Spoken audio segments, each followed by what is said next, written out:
Bonjour à tous, donc dans cette vidéo nous allons introduire la série et nous allons installer les différents outils. C'est parti. Pour ceux qui ne savent pas ce qu'on va faire ici, nous allons apprendre à créer un bot avec la librairie discord.js et ça va nous permettre en fait de communiquer ou interagir avec l'API de Discord. Et tout cela sera donc fait en JavaScript. Donc, si vous n'avez pas les bases en JavaScript, je vous conseille d'aller voir ma série sur le JavaScript avant de faire cette série. Évidemment, vous êtes libre de faire cette série sans aucune connaissance, cependant, ne vous attendez pas à ce que les gens vous donnent du code à la petite cuillère. Voilà. Donc, ici, la librairie Discord.js possède un exemple très simple que nous allons voir dans les prochaines vidéos. Nous allons aussi découvrir grandement la documentation de Discord.js qui est très complète et très simple à comprendre. Et donc nous allons directement installer les outils juste après. Donc dans cette vidéo nous allons voir plus ou moins tous les topics qui concernent Discord.js. Donc on va voir un peu toutes les différentes classes qu'on va pouvoir utiliser. Donc tout ce qui est musique, tout ce qui est réaction, tout ce qui est collector, tout ce qui est webhook, tout ce qui est shards, etc. Comment créer un bot public, bref, cette série va être très longue parce que je veux vraiment couvrir tous les côtés de la librairie. Voilà. Donc, en ce qui concerne la librairie, pour l'installer, il faut faire npm install discord.js. Le problème, c'est que vous êtes un débutant, vous ne savez pas ce qu'est npm. Eh bien, npm, c'est un package de JavaScript, ou plutôt de Node, qui va nous permettre justement de installer la librairie. Donc pour ça, nous aurons donc besoin de Node.js, d'accord? Donc c'est le premier logiciel que nous allons installer, et nous aurons aussi besoin d'un endroit où écrire notre code. Et donc pour ça, nous allons utiliser Visual Studio Code, d'accord? Vous êtes libre d'utiliser ce que vous voulez en termes d'éditeur, vous pouvez utiliser Notepad, Sublime Text, WebStorm, je m'en moque, utilisez ce que vous voulez, d'accord? Mais si vous êtes un débutant, je vous conseille d'utiliser Visual Studio Code. D'ailleurs, si vous souhaitez apprendre les différents raccourcis et ce qu'est VS Code, j'ai aussi mis à votre disposition dans les ressources une playlist que j'ai moi-même créée. Voilà. Donc, vous allez sur la page de Node.js, je vous conseille de prendre la version LTS, qui veut dire Long Term Support. Donc, c'est toujours la version recommandée pour l'utilisateur parce qu'elle ne contient en général aucun bug. Vous appuyez sur le bouton, ça va télécharger et on se revoit juste après pour l'installer. Et en même temps, pendant qu'on y est, on va aussi installer Visual Studio Code. Donc, on va télécharger le Setup, donc vous allez sur la page de Visual Studio Code. Ici, vous avez User Installer. Vous prenez la version 64 ou 32 bits en fonction de votre PC. Moi, j'ai cliqué sur 64 bits et j'ai donc téléchargé le Setup. Voilà, donc de retour, une fois qu'on a téléchargé les deux logiciels, nous avons Node et VS Code. Nous allons commencer par Node. Ici, vous avez donc le Setup. Alors, je vais faire un petit zoom éventuellement pour que vous puissiez voir ce qu'il se passe. Voilà, vous appuyez sur Next, ensuite Accept, Next, vous mettez par défaut, vous faites Next. Ici, alors, Automatically Install the Necessary Tools, donc ça va en fait installer le compiler C++, donc tout ce qui est Visual Studio Build Tools, ça va installer Python, donc je vous conseille ici de cocher cette case, ça va vous empêcher d'avoir plein de problèmes lorsqu'on va faire la série. De toute façon, moi je la coche, donc vous aussi vous la cochez. Et ensuite, bien sûr, on lance l'installation. Voilà, donc je vous reprends lorsque c'est terminé. Ok, donc Node a été installé, on appuie sur Finish, et maintenant vous allez avoir ici donc une fenêtre qui va s'ouvrir, donc pour installer en fait les différents outils que nous avons cochés juste avant. Donc cette fenêtre, vous allez faire Press Any to continue, vous appuyez sur n'importe quelle touche, d'accord? Ici, vous allez avoir plein d'informations. Voilà, vous appuyez sur Entrée jusqu'au moment où ça va commencer à vous demander votre avis. Voilà, on va dézoomer rapidement. Ça va lancer en fait le PowerShell en administrateur qui va ensuite installer tous les logiciels. Alors moi, évidemment, ils sont déjà installés. Du coup, ça va être très rapide. Mais dans votre cas, ça va être donc un peu long. Donc, attendez bien que tout soit installé correctement. D'accord? Donc, press Enter to exit. Voilà, donc pour moi, évidemment, c'est fait instantanément puisque tout est déjà installé. Mais pour vous, ça va prendre un peu de temps. Donc attendez que la fenêtre soit terminé.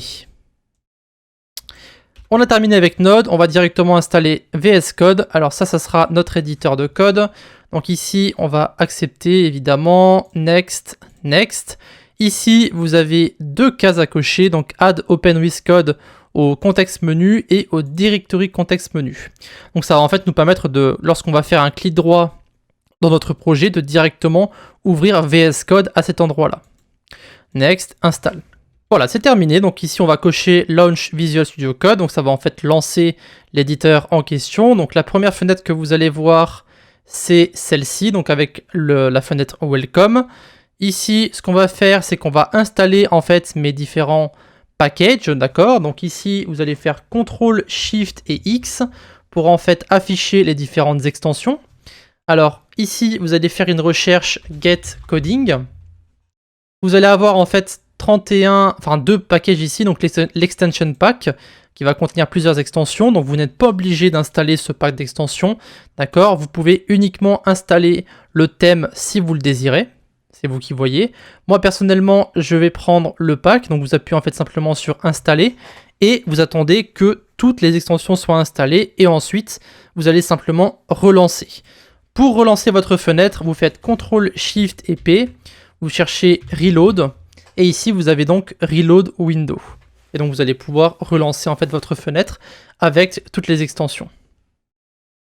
Une fois que vous avez ça, vous allez de nouveau sur l'extension pack ici. Vous allez descendre un petit peu, d'accord? Alors, on va descendre vers le bas. Hop, ici, vous avez un fichier donc sur un fond noir. Enfin, du texte sur un fond noir. Vous allez simplement prendre tout ce texte que vous avez là.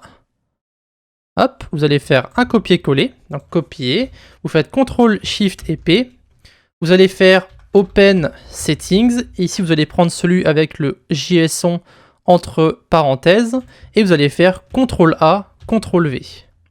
Et donc ici, ça va en fait ça va appliquer en fait tous mes paramètres que moi j'utilise pour VS Code. Et donc ici, vous allez appuyer sur sauvegarder, et vous allez voir que ça va donc modifier un peu l'apparence de votre VS Code. Si vous désirez changer le thème, vous allez dans File, Préférences, vous allez ensuite dans Color Theme, et ici vous avez mes trois extensions. Donc vous avez Perso, Perso Dark et Record. Donc celui que j'utilise actuellement pour enregistrer, mais en général, celui que moi j'utilise personnellement, c'est le Perso. Donc celui-ci. Voilà, qui donne vraiment beaucoup d'informations différentes. Donc on va se remettre sur le thème Record. Et maintenant, vous êtes donc prêt à ouvrir votre premier projet avec VS Code et nous allons pouvoir commencer à écrire notre code.